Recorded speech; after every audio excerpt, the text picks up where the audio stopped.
Hey guys, good morning. We're in God's Word today, Luke chapter 12. We're going to be starting in verse 49. But I'll tell you what, this is one of those sections of scriptures that you just can't get around. And man, it is a hard teaching. So here we are. Jesus speaking. I came to send fire on the earth, and how I wish it were already kindled. But I have a baptism to be baptized with, and how distressed I am until it is accomplished. Do you suppose that I came to give peace on earth? I tell you, not at all, but rather division. For from now on, 5 in one house will be divided, 3 against 2, and 2 against 3. Father will be divided against son, and son against father, and mother against daughter, and daughter against mother, and mother-in-law against her daughter-in-law, and daughter-in-law against her mother-in-law. So here's Jesus, and he recognizes that the end of his physical life is coming.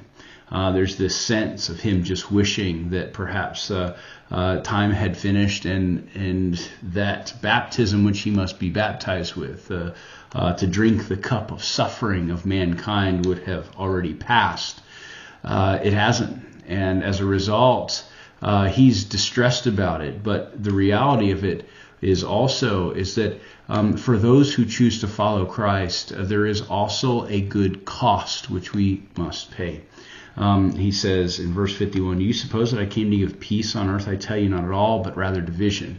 Now, he did come to bring peace in our hearts, right? Peace from the destitute reality of our sin that separated us from a loving God, to make peace with mankind.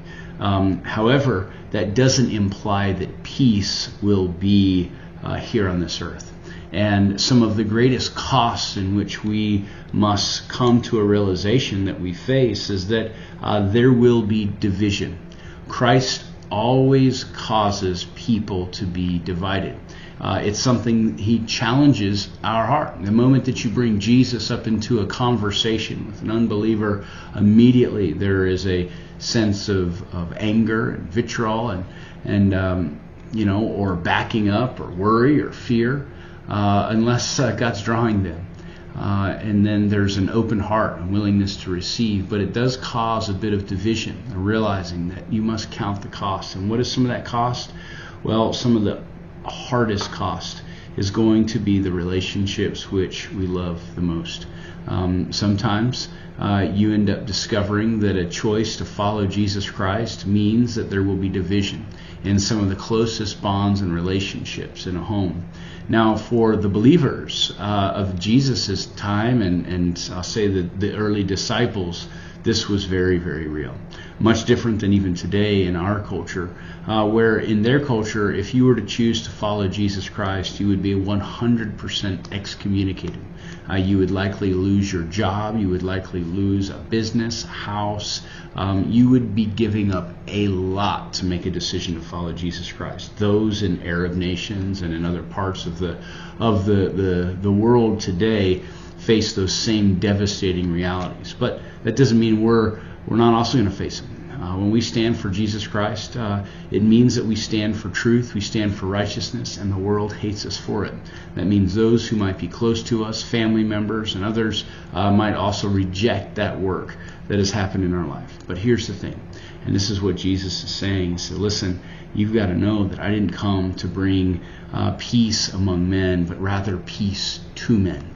And there is nothing greater than having a peace that is between us and God, even if that means that we must give up a lot. And so this is a challenge to us. Are we going to be up front and center? Are we willing to put ourselves in positions where we may lose relationships, but gain Christ, or allow him to be known, have knowledge? I think that should be our aim and our goal, and that should be our heart. And I pray that that would be your heart today.